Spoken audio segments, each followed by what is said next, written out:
The glass walls of Henderson Industries' executive conference room gleamed under the fluorescent lights as my father paced behind the mahogany table, his expensive suit wrinkled from what I assumed had been a sleepless night dealing with whatever crisis had prompted this emergency Sunday morning meeting. Through the floor-to-ceiling windows, the city skyline stretched toward the horizon, a testament to the business empire my grandfather had built from nothing and my father had expanded into a billion-dollar public corporation. I stood outside the conference room holding 2 cups of coffee, one for myself and one I had planned to offer Dad before the meeting began, watching through the transparent walls as my brothers Marcus and David arranged documents and pulled up financial data on the massive wall-mounted screens. Their movements had the urgent efficiency of people dealing with a serious crisis, and their expressions carried the weight of executives who knew their decisions would affect thousands of employees and millions of dollars in shareholder value. "The preliminary numbers look worse than we thought," Marcus was saying as he scrolled through what appeared to be quarterly revenue reports on his laptop. "The shortfall is significant, and if we can't find a way to explain it to the board tomorrow, we're looking at potential SEC investigations." David nodded grimly while highlighting sections of a thick financial report with a yellow marker. "The auditors are asking questions we can't answer," he said. "There are discrepancies in the subsidiary accounting that don't make sense, and the cash flow projections are showing gaps that could indicate serious structural problems." Dad stopped pacing and leaned against the conference table, his knuckles white as he gripped the polished wood surface. "We have 18 hours to figure this out before the quarterly earnings call," he said, his voice carrying the strain of someone facing potential professional and personal disaster. "If we can't present a coherent explanation for these numbers, the stock price will collapse and take the entire company with it." I approached the conference room door and raised my hand to knock, planning to offer my assistance with whatever crisis they were trying to resolve. Henderson Industries had been my life for the past 8 years. First as an intern during college, then as a junior analyst and most recently as the head of subsidiary financial integration. If there were accounting discrepancies and cash flow problems, I was probably the person best equipped to help them find solutions. "Family only, you wouldn't understand business," Dad declared as he noticed me approaching the door, his voice carrying through the glass walls with devastating clarity. "This is an emergency executive meeting for people who actually understand how corporations work." The dismissal hit me like a physical blow. For 8 years, I had been learning every aspect of Henderson Industries operations, working my way up from entry-level positions despite having an MBA from Wharton and a deep understanding of corporate finance. But apparently my father still saw me as the little girl who used to play with calculators in his office, not as a qualified executive who might actually be able to help. My brothers high-fived, excluding me from the emergency meeting, and I watched through the glass walls as Marcus and David exchanged satisfied grins, clearly pleased that their sister had been officially excluded from the crisis management process. Their expressions carried the smug satisfaction of men who believed they had successfully protected their territory from female interference. "Finally," I heard Marcus say as Dad firmly shut the conference room door, "we can handle this crisis without having to explain basic business concepts to someone who thinks accounting is just advanced arithmetic." David laughed and opened his briefcase to reveal more financial documents. "Seriously, what does she think she could contribute? We're dealing with SEC regulations, subsidiary integration and quarterly earnings projections. This isn't exactly entry-level work." Their casual dismissal of my qualifications would have been laughable if it weren't so professionally devastating. Both of my brothers had business degrees from decent schools, but neither had my specialized training in financial analysis or my hands-on experience with the subsidiary operations that were apparently causing their current crisis. I stood outside the conference room for a moment, watching them struggle with documents and data that I had been working with for months, listening to them debate solutions to problems I had already identified and resolved in preliminary reports they had apparently never bothered to read. I texted, "Good luck with the quarterly reports," and settled into my corner office 3 doors down from the conference room, where I had a clear view of the wall-mounted stock ticker that displayed Henderson Industries' share price in real time. The current price was $47.83 per share, down about 8% from Friday's close but still within normal volatility ranges for a Sunday morning. I opened my laptop and pulled up the comprehensive financial analysis I had completed 3 weeks ago, the report that detailed exactly what my brothers were now discovering in their emergency crisis session. The subsidiary accounting discrepancies they were panicking about, the cash flow gaps they couldn't explain, the regulatory compliance issues that threatened SEC investigations, all of it was documented in my analysis, along with detailed recommendations for addressing each problem.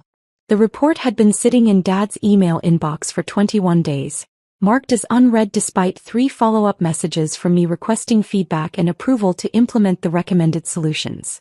I had also sent copies to Marcus and David, both of whom had apparently deleted the emails without reading them, probably assuming that anything from their sister couldn't possibly contain important business information.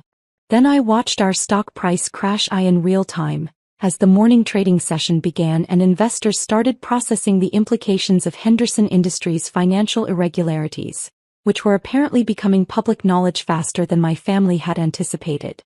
$47.83 became $44.15 in the first 5 minutes of trading. Then $41.22 as automated trading algorithms detected the downward momentum and began executing sell orders. The volume indicator showed massive activity, millions of shares changing hands as institutional investors dumped their Henderson Industries positions based on leaked information about the quarterly earnings problems.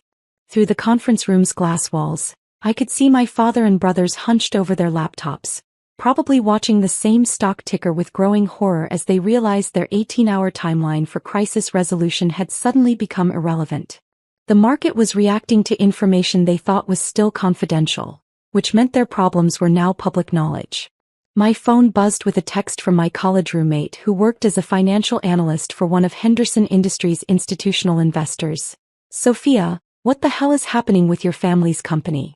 We just got an emergency sell recommendation from our research team based on rumors about accounting irregularities." I typed back, "Family business meeting in progress. They're handling it." The response was technically accurate but deliberately understated.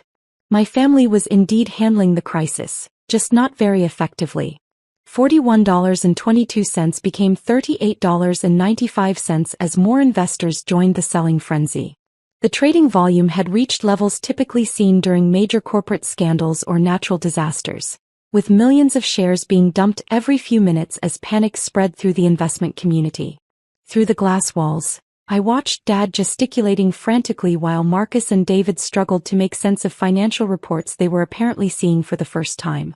Their crisis management strategy seemed to involve pointing at charts and raising their voices, which was not typically effective for addressing SEC compliance issues or restoring investor confidence.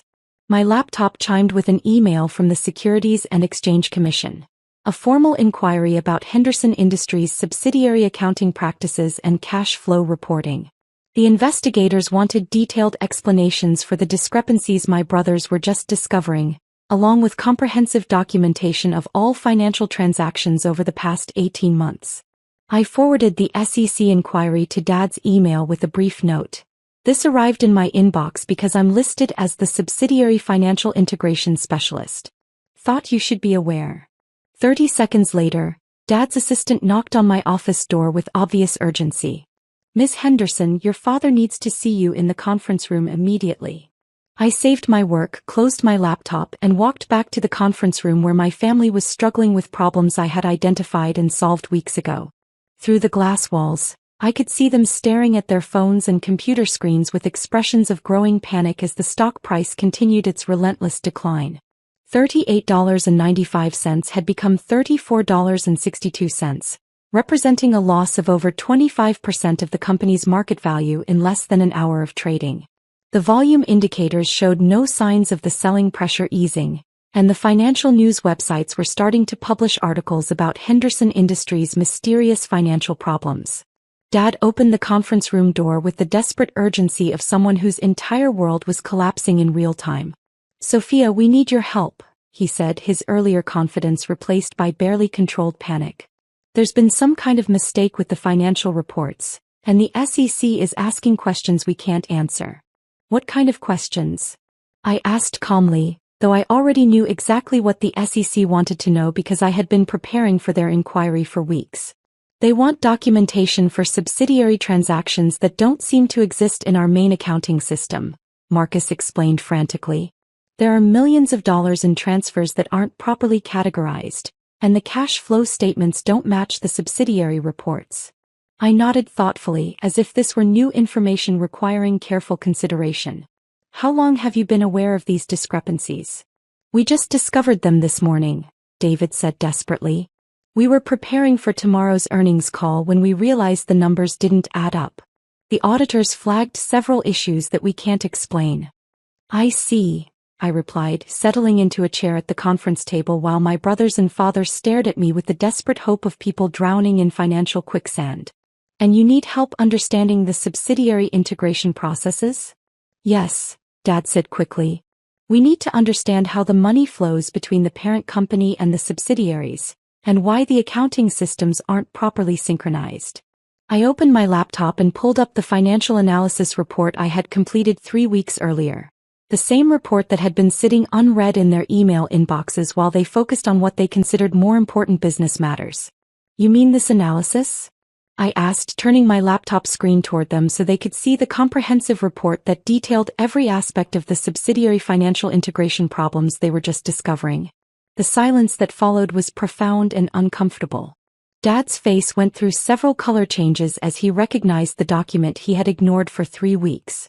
Marcus and David leaned forward to read the executive summary, their expressions shifting from confusion to horror as they realized the scope of what they had missed. You already knew about these problems? Dad asked weakly. I identified them 7 months ago during the routine subsidiary audit, I explained calmly. The accounting discrepancies, the cash flow gaps, the regulatory compliance issues. Everything you're panicking about today was documented in my preliminary report last October. Why didn't you tell us? Marcus demanded, though his voice lacked conviction because we all knew I had tried to tell them repeatedly. I sent this analysis to all 3 of you on November 15th, I replied, scrolling through my email history to show them the timestamps and delivery confirmations. I also sent follow-up messages on November 22nd, December 3rd, and December 18th, requesting feedback and approval to implement the recommended solutions. The email trail was damning evidence of their negligence and my diligence. Months of warnings ignored, solutions rejected, expertise dismissed because it came from someone they didn't consider a real business executive. But if you knew about these problems, why didn't you fix them? David asked desperately. Because I don't have authorization to make changes to subsidiary accounting procedures, I explained patiently. Those decisions require executive approval, which I requested multiple times and never received. Dad was staring at his phone, where the stock price had dropped to $31.47 and showed no signs of stabilizing. Henderson Industries was hemorrhaging market value by the minute, and every delay in addressing the crisis made recovery more difficult and expensive. What do we do now? He asked, his voice hollow with the realization that his dismissal of my expertise had potentially cost the family business hundreds of millions of dollars in market capitalization. We implement the solutions I recommended 3 weeks ago, I replied, pulling up the detailed action plan that accompanied my financial analysis. But the timeline is now compressed because the problems are public knowledge instead of internal issues we could have addressed quietly. How long will that take? Marcus asked, clearly hoping for a quick fix that would restore investor confidence before the market closed. If we had started when I first recommended these changes, we could have resolved everything quietly over a period of weeks, I said. Now that the SEC is involved and the stock price is crashing, we're looking at months of intensive remediation work, plus regulatory oversight and probably congressional hearings. The implications were staggering. What could have been a routine internal audit correction had become a public relations disaster that threatened the company's survival and the family's legacy. Sophia, Dad said carefully, we need you to take charge of this situation. We need your expertise to guide us through the SEC investigation and the financial remediation process. The request was both gratifying and infuriating. After months of being dismissed as someone who wouldn't understand business, I was suddenly the only person they trusted to save the company from the consequences of their arrogance and negligence. I can do that, I agreed, but there need to be some changes in how this company operates going forward. What kind of changes? David asked nervously. First, I want immediate promotion to Chief Financial Officer with full authority over all financial operations and subsidiary management, I said. Second, I want a formal apology from all three of you for dismissing my expertise and ignoring my warnings. Third, I want a written guarantee that my recommendations will be taken seriously in the future. The demands were reasonable given the circumstances, but they represented a fundamental shift in family power dynamics that my father and brothers were reluctant to accept. CFO. Marcus repeated weakly. But that's a senior executive position. You don't have the experience. I have more relevant experience than anyone else in this room, I interrupted firmly. I've been managing subsidiary financial integration for 2 years, I have an MBA in corporate finance, and I'm apparently the only person who saw this crisis coming months ago. Dad was still watching the stock price, which had dropped to $28.93 and was approaching levels that would trigger automatic trading halts. Fine, he said desperately. CFO, formal apology, written guarantees, whatever you need.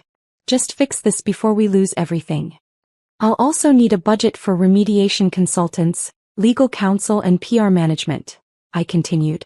This crisis is going to require significant resources to resolve properly. How much? David asked, though his tone suggested he was prepared to approve any amount that might save the company. Probably $8 to $10 million over the next 6 months, I estimated. Plus potential SEC fines and settlement costs that could reach another $20 million. $30 million in crisis management costs. Money that could have been saved if they had simply read my emails and implemented my recommendations when I first identified the problems. Do it, Dad said without hesitation. Spend whatever it takes. I spent the rest of the day implementing emergency financial controls and preparing documentation for the SEC investigation while my father and brothers watched helplessly as Henderson Industries' stock price stabilized around $26 per share. A loss of nearly 50% of the company's market value in a single day of trading. The financial press was already publishing articles about the Henderson Industries crisis, speculating about family business management failures and the dangers of nepotism in corporate governance. My name was mentioned in several articles as the newly appointed CFO who had been brought in to clean up the mess, though the reporters didn't yet understand that I had been trying to prevent this exact crisis for months. By the time the market closed on Monday, Henderson Industries had lost over $400 million in market capitalization, and the SEC had opened a formal investigation into our financial reporting practices. But the emergency financial controls I implemented had stopped the bleeding, and my preliminary response to the SEC inquiry had bought us time to develop a comprehensive remediation plan. Sophia, Dad said as we finished our first official executive meeting with me in my new role as CFO, I owe you an apology that goes far beyond what happened this weekend. Yes, you do, I agreed. I've been treating you like a child instead of recognizing your expertise and contributions, he continued. I let my assumptions about gender and family dynamics cloud my judgment about your professional capabilities. Marcus and David nodded their agreement, both of them looking appropriately ashamed of their behavior over the past several months. We almost destroyed everything Grandpa built because we were too arrogant to listen to someone we considered less qualified, Marcus added. That's a mistake we can't afford to make again. No, it isn't, I agreed. Because next time there might not be a way to fix the damage. Over the following 6 months, I led Henderson Industries through the most comprehensive financial remediation in the company's history. We rebuilt our subsidiary accounting systems, implemented new regulatory compliance procedures, and satisfied every SEC requirement while gradually rebuilding investor confidence. The stock price recovered to $38 per share by the end of the year, not quite back to its pre-crisis levels, but respectable given the scope of the problems we had addressed. More importantly, Henderson Industries emerged from the crisis with stronger financial controls and a more professional management structure.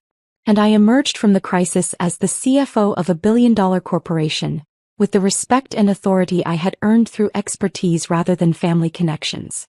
The emergency meeting that had excluded me because I wouldn't understand business had become the catalyst for my rise to the highest levels of corporate leadership. The family members who had dismissed my warnings had learned the cost of ignoring expertise, and the company had learned the value of listening to people based on their knowledge rather than their gender or age. 6 months later, when Henderson Industries reported our best quarterly earnings in company history, Dad made a point of crediting my leadership and financial management in his statement to investors. Our success this quarter reflects the outstanding work of our CFO, Sophia Henderson, whose expertise and strategic vision have transformed our financial operations, he announced during the earnings call. She saw challenges coming before anyone else did, and her solutions have positioned us for long-term growth and stability.